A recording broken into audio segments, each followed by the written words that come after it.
بسم اللہ الرحمن الرحیم۔ نبی صلی اللہ علیہ وآلہ وسلم کی مدینہ میں تشریف آوری کے بعد سیرت النبی صلی اللہ علیہ وآلہ وسلم کا دوسرا اہم دور شروع ہوا۔ آپ صلی اللہ علیہ وآلہ وسلم نے مدینہ میں ایک نیا اسلامی معاشرہ تشکیل دیا۔ یہاں آپ صلی اللہ علیہ وآلہ وسلم کو 3 طرح کی قوموں سے سابقہ درپیش تھا۔ نمبر 1، آپ صلی اللہ علیہ وآلہ وسلم کے صحابہ تھے جن کے 2 گروہ تھے، ایک مہاجرین جو مکہ سے آئے تھے اور دوسرے انصار جو پہلے سے مدینہ میں رہائش پذیر تھے۔ نمبر 2، مدینہ کے اصل مشرک باشندے تھے جن میں سے اکثر لوگ تھوڑے ہی عرصے میں مسلمان ہو گئے۔ اور نمبر 3، مدینہ کے یہودی تھے۔ یہ عرب کے لوگوں کو بدو اور پسماندہ سمجھتے تھے اور سمجھتے تھے کہ عربوں کا مال کھانے پر ہماری کوئی پکڑ نہیں ہوگی۔ آپ صلی اللہ علیہ وآلہ وسلم نے سب سے پہلے مسجد نبوی کی تعمیر شروع کی۔ یہ تعمیر اسی جگہ ہوئی جہاں آپ صلی اللہ علیہ وآلہ وسلم کی اونٹنی بیٹھی تھی۔ یہ جگہ 2 یتیم بچوں کی تھی۔ آپ نے ان سے یہ جگہ خرید لی اور مسجد کی تعمیر میں خود بھی شریک ہوئے۔ آپ صلی اللہ علیہ وآلہ وسلم خود اینٹیں اور پتھر ڈھونڈ کر لاتے تھے اور صحابہ کرام کے ساتھ مل کر تعمیر فرماتے تھے۔ مسجد نبوی کی حیثیت صرف ایک مسجد کی نہیں تھی بلکہ ایک یونیورسٹی اور مرکز تھا جہاں دین سیکھا اور سکھایا جاتا تھا۔ آپ صلی اللہ علیہ وآلہ وسلم یہاں سے ہی اس چھوٹی سی اسلامی ریاست کا سارا نظام بھی چلاتے تھے جو ہجرت مدینہ کے بعد مدینہ میں تشکیل دی گئی تھی۔ مسجد نبوی کی تعمیر کے بعد نبی صلی اللہ علیہ وآلہ وسلم نے تاریخ انسانی کا ایک شاندار کارنامہ سر انجام دیا۔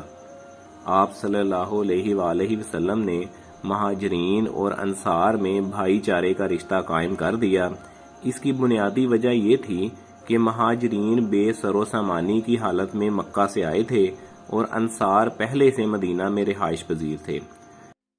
نبی صلی اللہ علیہ وآلہ وسلم نے یہودیوں کے ساتھ بھی ایک معاہدہ کیا جس کے مطابق یہودی اس بات کے پابند ہو گئے کہ وہ مسلمانوں کے ساتھ مل کر رہیں گے اور کسی بھی بیرونی خطرے کی صورت میں مل کر مدینہ کا دفاع کریں گے اور کوئی بھی فریق دشمن کی مدد نہیں کرے گا۔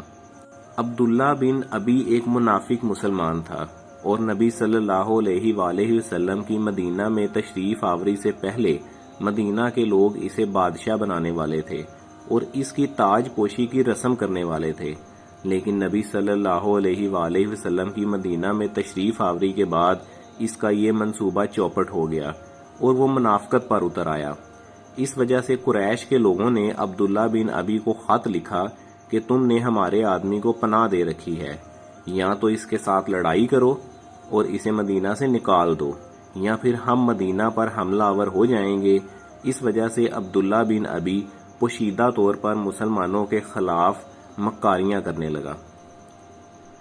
قریش کے لوگ ابھی بھی سکون سے نہیں بیٹھے تھے۔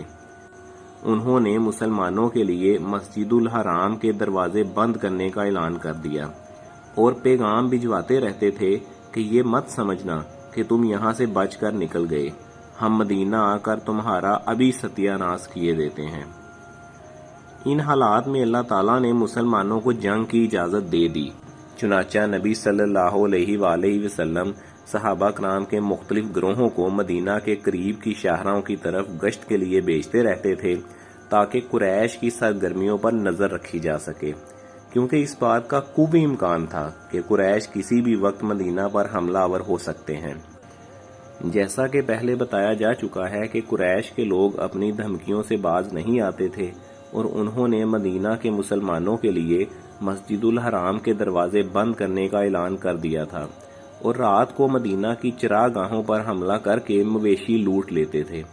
ان حالات میں نبی صلی اللہ علیہ وآلہ وسلم بغیر کسی جنگی تیاری کے ایک چھوٹے سے لشکر کے ساتھ شام کی شاہراہ کی طرف نکلے، کیونکہ وہاں سے قریش مکہ کا ایک تجارتی قافلہ گزرنے والا تھا۔ اصل مقصد ان کو یہ سبق سکھانا تھا کہ اگر وہ اپنی سازشوں سے باز نہ آئے تو ان کی شام کی طرف جانے والی شاہراہ پر ان کا راستہ روکا جا سکتا ہے۔ قریش مکہ کو یہ بتانا بڑا ضروری ہو گیا تھا کہ وہ باز آ جائیں، ورنہ اب مسلمان بھی کمزور نہیں رہے۔ نبی صلی اللہ علیہ وآلہ وسلم نے اپنا سفر جاری رکھا اور منزل مقصود میدان بدر تھا۔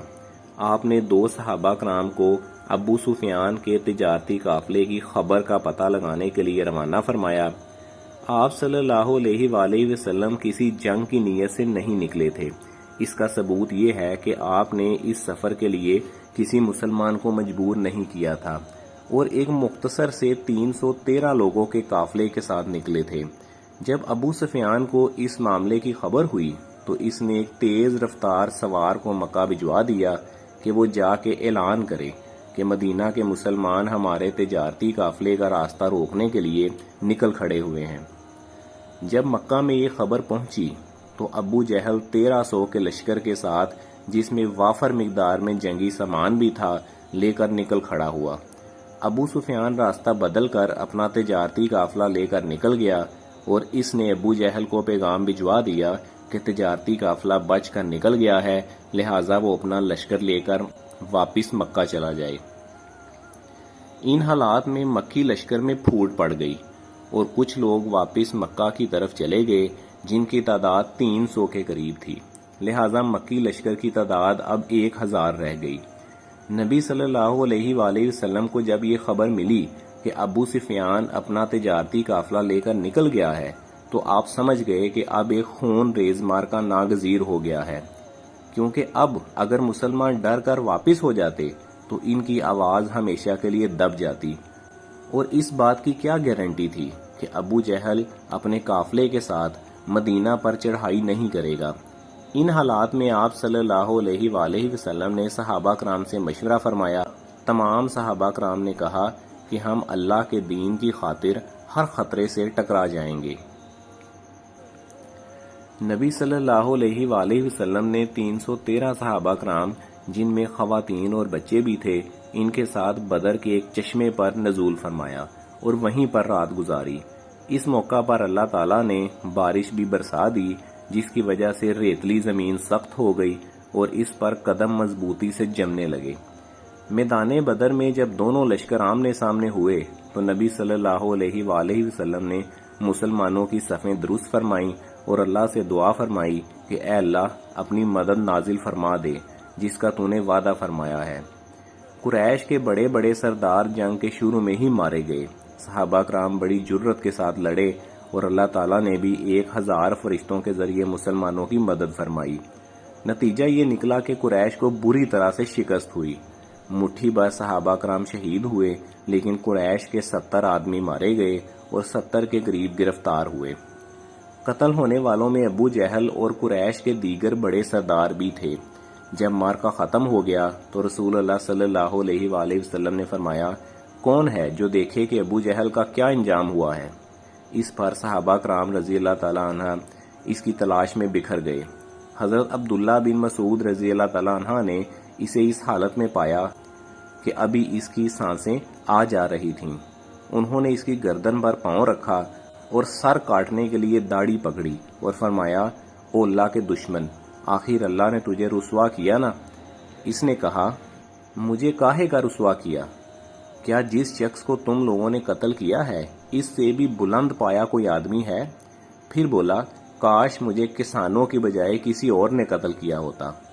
اس کے بعد حضرت عبداللہ بن مسعود سے، جو ان کی گردن پر پاؤں رکھ چکے تھے، کہنے لگا، تو بڑی اونچی اور مشکل جگہ پر چڑھ گیا ہے۔ مشرکین میں جہالت اور اکڑ اس درجے کی تھی کہ قتل ہونے کے باوجود بھی اسے سمجھ نہیں آئی۔ اہل مکہ کو میدان بدر کی شکست فاش کی خبر ملی تو وہاں کہرام مچ گیا اور ان کی طبیعت پر اس کا نہایت برا اثر پڑا، حتیٰ کہ انہوں نے مقتولین پر نوحہ کرنے کی ممانعت کر دی تاکہ مسلمانوں کو اس کے غم پر خوش ہونے کا موقع نہ ملے۔ ادھر مسلمانوں کی فتح مکمل ہو چکی تو رسول اللہ صلی اللہ علیہ وآلہ وسلم نے اہل مدینہ کو جلد از جلد خوشخبری دینے کے لیے 2 قاصد روانہ فرمائے۔ اس دوران یہود اور منافقین نے جھوٹے پروپیگنڈے کر کر کے مدینہ میں ہلچل برپا کر رکھی تھی، یہاں تک کہ یہ خبر بھی اڑا رکھی تھی کہ نبی صلی اللہ علیہ وآلہ وسلم نعوذ باللہ قتل کر دیے گئے ہیں۔ بہرحال جب دونوں قاصد پہنچے تو مسلمانوں نے انہیں گھیر لیا اور ان سے تفصیلات سننے لگے، حتیٰ کہ انہیں یقین آ گیا کہ مسلمان فتح یاب ہوئے ہیں۔ اس کے بعد ہر طرف مسرت و شادمانی کی لہر دوڑ گئی، اور جو مسلمان مدینہ میں رہ گئے تھے وہ رسول اللہ صلی اللہ علیہ وآلہ وسلم کو اس فتح مبین کی مبارکباد دینے کے لیے بدر کے راستے پر نکل پڑے۔ قرآن مجید میں سورہ انفال میں اس موضوع پر تبصرہ فرمایا گیا ہے، اور اللہ تعالیٰ نے بیان فرمایا ہے کہ اس نے کس طرح سے فرشتوں کے ذریعے مسلمانوں کی مدد کی۔ غزوہ بدر کے بعد قریش کے دو نوجوان عمیر بن وہب اور صفوان بن امیہ نے مل کر نبی صلی اللہ علیہ وآلہ وسلم کو قتل کرنے کی سازش بھی کی۔ عمیر جب مدینہ پہنچا تو صحابہ کرام اسے پکڑ کر نبی صلی اللہ علیہ وآلہ وسلم کے پاس لے گئے۔ آپ نے اسے مدینہ آنے کی وجہ پوچھی تو اس نے جھوٹ بولا کہ وہ قیدیوں کے سلسلے میں آیا ہے، لیکن نبی صلی اللہ علیہ وآلہ وسلم نے اسے بتا دیا کہ اس نے کیا پلاننگ کی ہے۔ وہ وہیں کلمہ پڑھ کر مسلمان ہو گیا، کیونکہ اسے معلوم تھا کہ اس پلاننگ کے بارے میں میرے اور صفوان کے علاوہ کسی کو معلوم نہیں تھا۔